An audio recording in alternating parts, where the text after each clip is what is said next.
Olá, mentes curiosas! Bem-vindos a esta jornada intelectual. Hoje mergulhamos na mente de um gigante, um autor cujas palavras ressoam há mais de um século, desafiando nossas crenças mais profundas. Falamos de Fyodor Mikhailovich Dostoiévski, o arquiteto do romance psicológico. Mas Dostoiévski não é apenas um romancista. É um filósofo, um profeta e um psicólogo implacável. Seus livros não são histórias confortáveis, são campos de batalha. São o lugar onde as maiores ideias da humanidade, a fé e a dúvida, a liberdade e o sofrimento colidem com uma violência existencial. Nesta análise profunda, vamos desconstruir suas ideias fundamentais. Exploraremos por que Freud disse que ele era o maior psicólogo e por que existencialistas como Camus o viram como seu precursor. Esta é a história do homem que entendeu a alma humana em toda a sua glória e miséria. Antes de começarmos, um breve comentário. Para dar vida a esta narrativa, usei ferramentas de inteligência artificial para gerar as imagens que vocês veem. Pensem nelas como uma tela, uma forma de ilustrar as ideias e o ambiente do que contamos. Nem sempre serão uma representação literal, mas um acompanhamento visual para que a imaginação de vocês voe comigo. Espero de coração que gostem. Para entender Dostoiévski, primeiro precisamos entender o homem.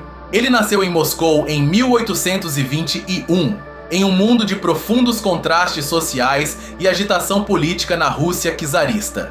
Seu pai, um médico rigoroso, foi assassinado, um evento que marcaria sua obra com o tema do parricídio. Mas o evento que o definiu tudo ocorreu em 1849. Dostoiévski, um jovem radical, foi preso por atividades subversivas. Foi sentenciado à morte. Levaram-no para a frente de um pelotão de fuzilamento em uma manhã gelada. Vendaram seus olhos e ordenaram que se preparasse para morrer.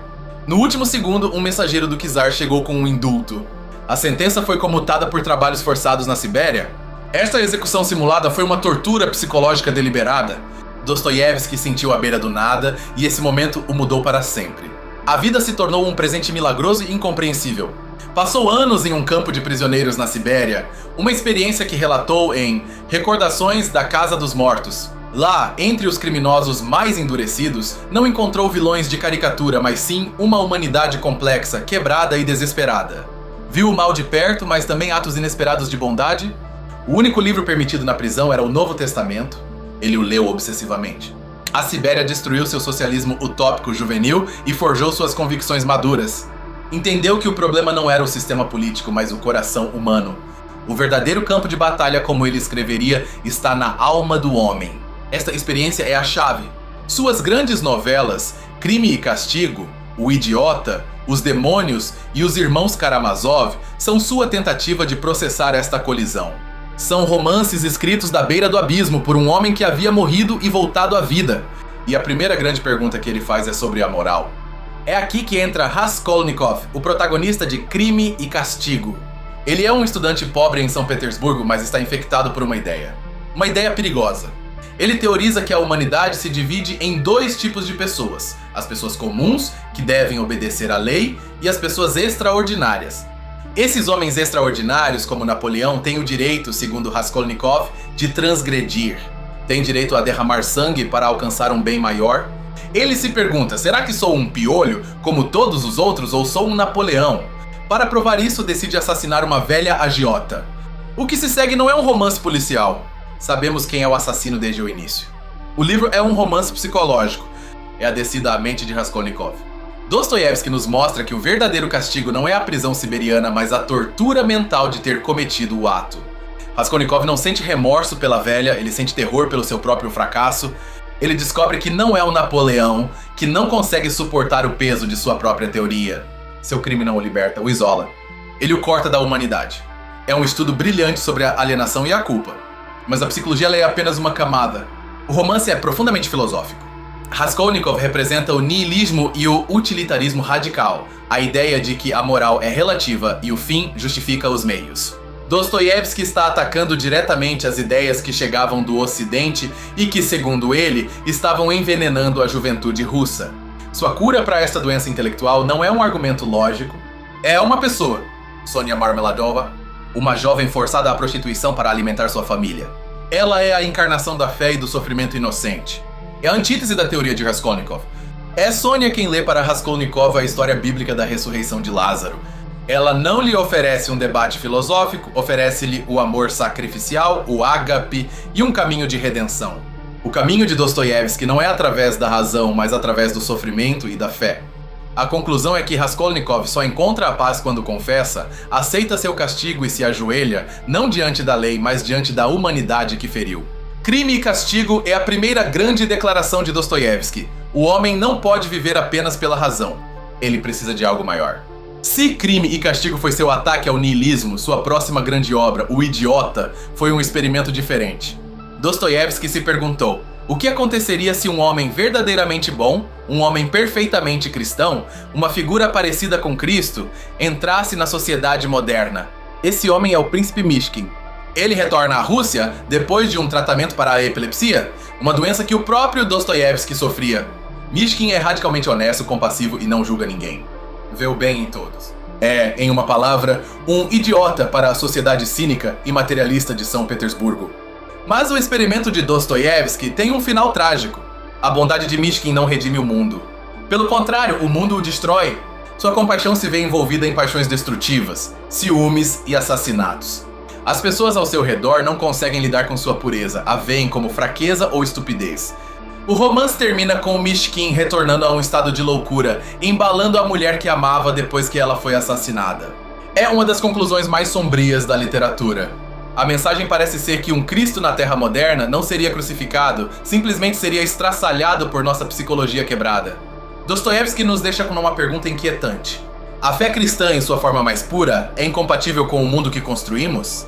O Idiota é sua exploração mais dolorosa da fé, não como uma certeza, mas como uma aposta trágica contra a escuridão da natureza humana. Mas Dostoiévski não havia terminado.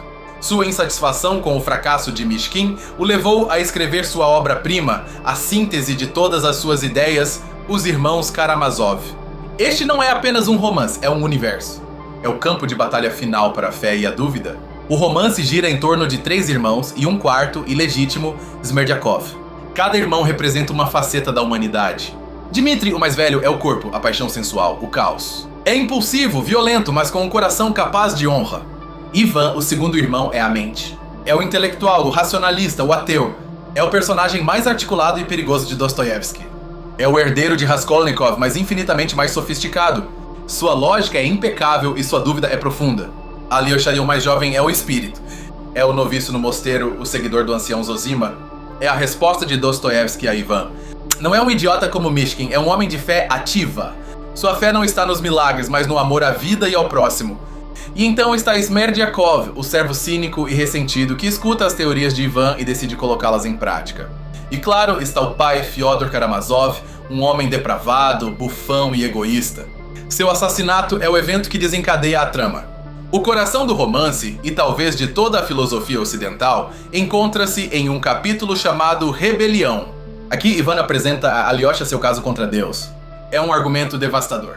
Ivan não nega a Deus, simplesmente devolve o bilhete. Ele recolhe histórias da crueldade mais atroz infligida a crianças inocentes. Crianças torturadas, assassinadas, sofrendo sem motivo. Ivan pergunta a Alyosha se um Deus bom pode justificar um mundo construído sobre uma única lágrima de uma criança torturada. A harmonia futura vale esse preço? Alyosha, o crente, não tem resposta. Não consegue defender Deus logicamente. E é aqui onde Dostoiévski mostra seu gênio. Ele não dá a Ivan uma resposta fraca. Ele dá à dúvida a voz mais forte, eloquente e moralmente justa possível. Ele entende a dúvida melhor que a maioria dos ateus. Ivan não para por aí. Ele continua com seu poema A Lenda do Grande Inquisidor. É uma das peças de literatura mais famosas já escritas.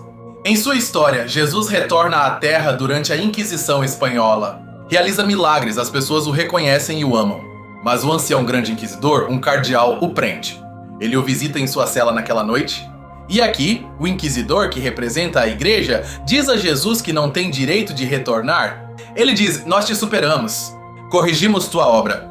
O argumento do inquisidor é aterrorizante. Ele diz a Jesus que cometeu um erro ao dar à humanidade o livre-arbítrio. A liberdade, diz ele, é uma carga insuportável. As pessoas não querem liberdade, querem segurança, querem milagre, mistério e autoridade. O inquisidor acusa Jesus de ser elitista, de amar apenas os fortes que podem suportar a liberdade.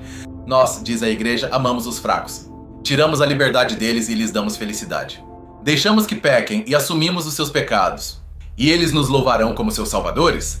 É um argumento devastador a favor do totalitarismo benevolente? É a psicologia do século XX predita no XIX.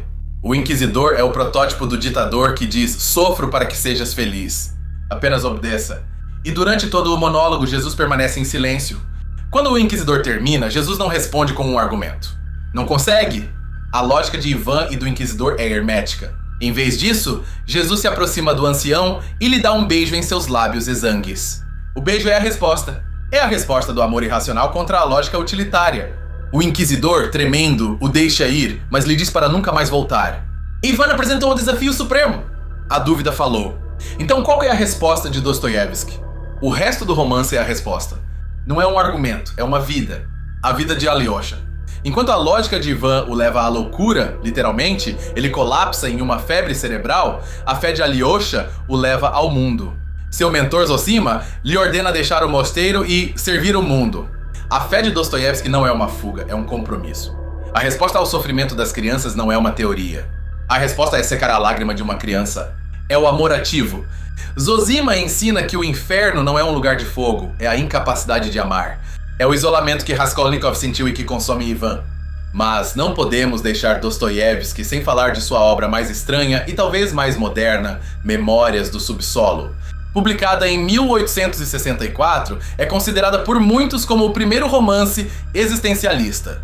É um monólogo febril de um homem sem nome. O homem do subsolo é um funcionário aposentado, amargurado, isolado e contraditório. É o epítome da alienação moderna.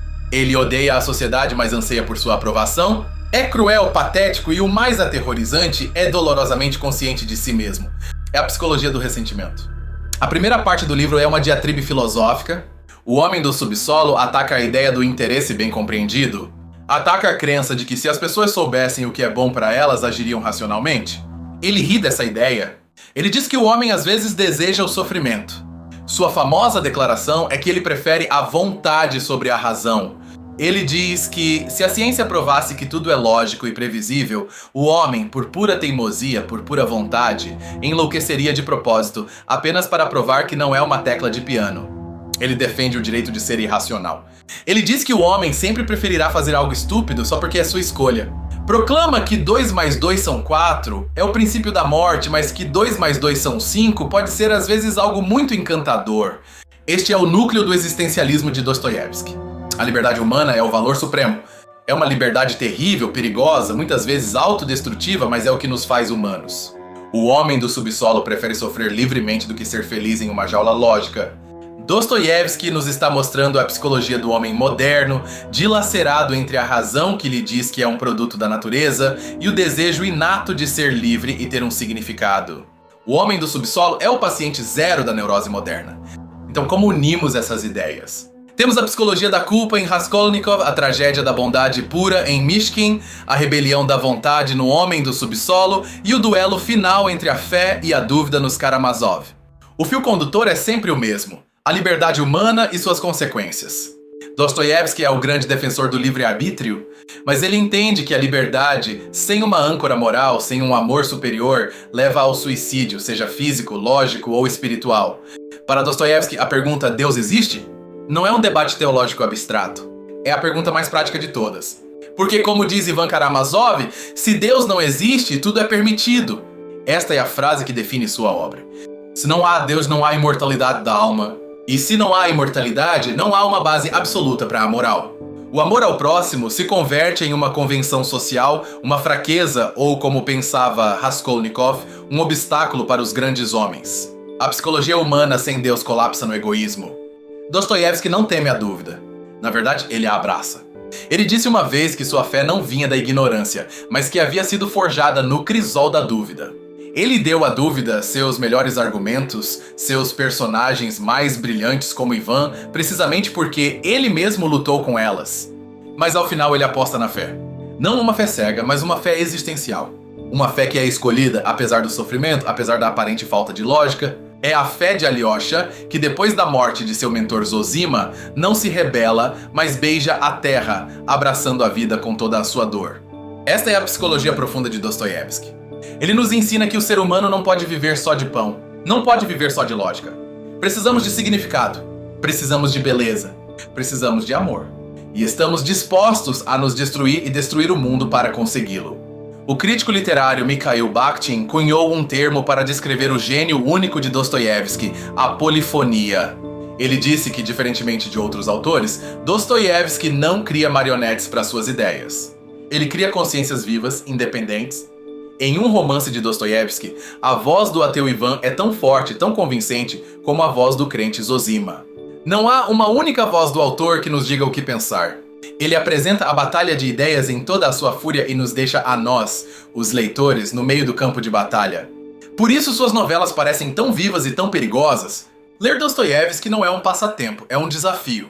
Ele te obriga a confrontar suas próprias crenças. Ele te pergunta em que você acredita. Por que você vive? O que você faria se tudo fosse permitido? Seu legado é imenso.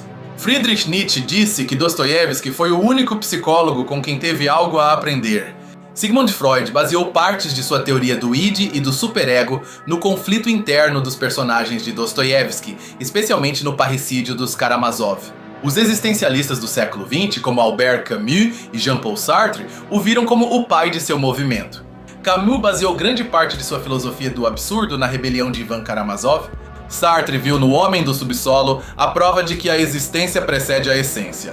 Dostoiévski nos mostrou que a psicologia humana não é uma máquina simples de prazer e dor, é um nó de contradições.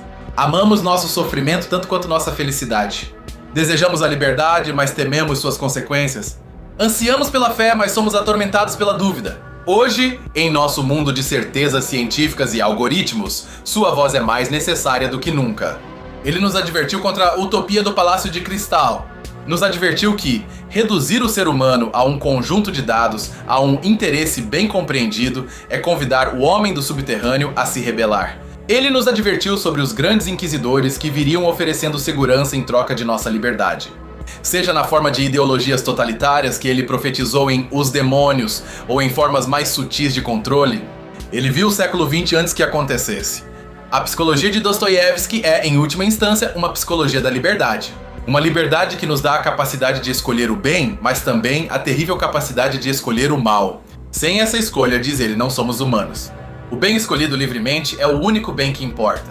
E sua resposta ao abismo da dúvida não é uma fórmula, é uma imagem. É Alyosha Karamazov, depois da crise de fé, saindo ao jardim, caindo na terra, beijando-a e chorando, sentindo naquele momento um vínculo indestrutível com toda a criação. É um êxtase místico. É o beijo de Cristo ao Inquisidor. É a reverência de Raskolnikov diante de Sônia. É o amor irracional, o amor ativo, como a única força capaz de curar a ferida da existência. A psicologia de Dostoiévski começa no porão escuro, mas aponta para as estrelas. Em resumo, Fyodor Dostoiévski não nos oferece respostas fáceis. Na verdade, desconfia delas. Ele nos oferece algo muito mais valioso, nos oferece as perguntas certas. Ele nos arrasta às profundezas da psique e nos obriga a olhar. Ele nos mostra que a fé sem dúvida é fanatismo. Nos mostra que a razão sem compaixão é tirania. E nos mostra que a psicologia humana, em seu núcleo, é uma busca desesperada por significado em um universo que muitas vezes parece indiferente. Ler Dostoiévski é uma experiência transformadora. É encontrar-se com um autor que entende seus piores pensamentos e suas mais altas aspirações, às vezes melhor que você mesmo. É um espelho da alma com todas as suas rachaduras e toda a sua beleza. Sua obra é um testamento ao fato de que, não importa quão baixo caiamos no crime, na dúvida ou no ressentimento, a porta para a redenção, através do amor e do sofrimento aceito, nunca está completamente fechada. Sempre há uma opção. Dostoiévski nos deixa com esta verdade fundamental. O coração humano é um campo de batalha onde Deus e o diabo lutam. E essa batalha, que é travada na psicologia de cada um de nós, é o único drama que realmente importa no mundo. Exploramos o niilismo de Raskolnikov, uma teoria que o isola da humanidade. Vimos como seu castigo não foi legal, mas psicológico, numa tortura autoimposta pela culpa. Sua teoria do super-homem desmoronou ao contato com a realidade, demonstrando que a razão sozinha não pode sustentar um crime. Analisamos a trágica bondade do príncipe Mishkin. Sua tentativa de ser uma figura crística em um mundo cínico. Seu fracasso nos mostra a aterrorizante ideia de Dostoiévski, que a pureza absoluta pode ser tão destrutiva quanto a malícia em uma sociedade que não está preparada para ela. É a tragédia da inocência. Nos adentramos no subsolo, a mente do homem moderno alienado. Sua rebelião contra a lógica, sua defesa do 2 mais 2 são 5. É a psicologia do ressentimento, a vontade irracional que prefere o sofrimento à submissão, uma advertência contra as utopias racionais. Finalmente presenciamos o duelo supremo em Os Irmãos Karamazov. A dúvida articulada por Ivan, o problema do sofrimento infantil, uma pergunta que abala os alicerces da fé. É o argumento mais poderoso contra Deus já escrito, posto no papel por um de seus maiores defensores. Vimos a resposta de Dostoiévski, não um argumento, mas uma ação. O beijo silencioso de Cristo ao inquisidor. Um ato de amor irracional que transcende a lógica do poder.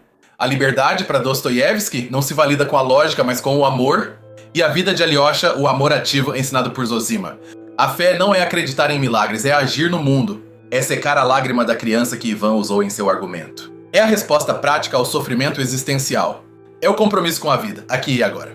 A psicologia de Dostoiévski nos ensina que o homem é um ser de extremos, capaz da crueldade mais baixa e da compaixão mais alta, e que a liberdade de escolher entre esses dois polos é o que nos define.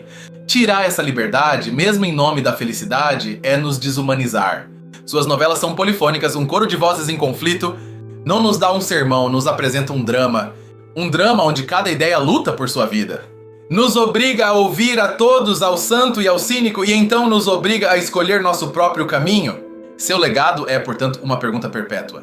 Em uma era de crescente racionalismo e tecnologia, que espaço deixamos para a vontade irracional? Em um mundo de conforto, esquecemos o valor do sofrimento? E em nossa busca pela felicidade, vendemos nossa liberdade? Dostoiévski não é um autor para nos sentirmos confortáveis. É um autor para crescer.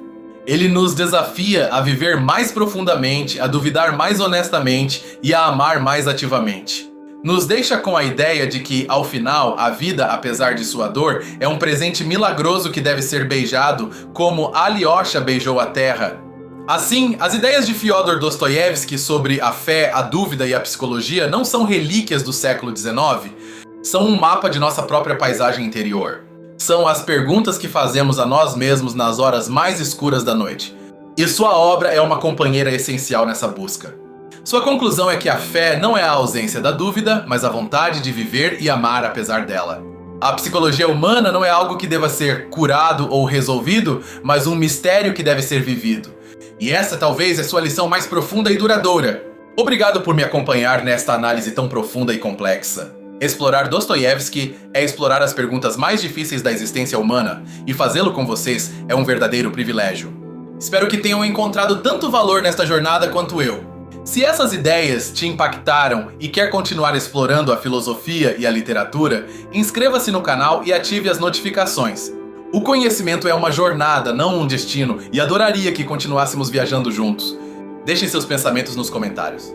Qual é o seu personagem ou ideia favorita de Dostoiévski? É a rebelião de Ivan, a fé de Alyosha ou a angústia de Raskolnikov? O debate é o coração de sua obra. Comente qual ideia te impactou mais e nos vemos na próxima análise profunda. Mantenham a curiosidade.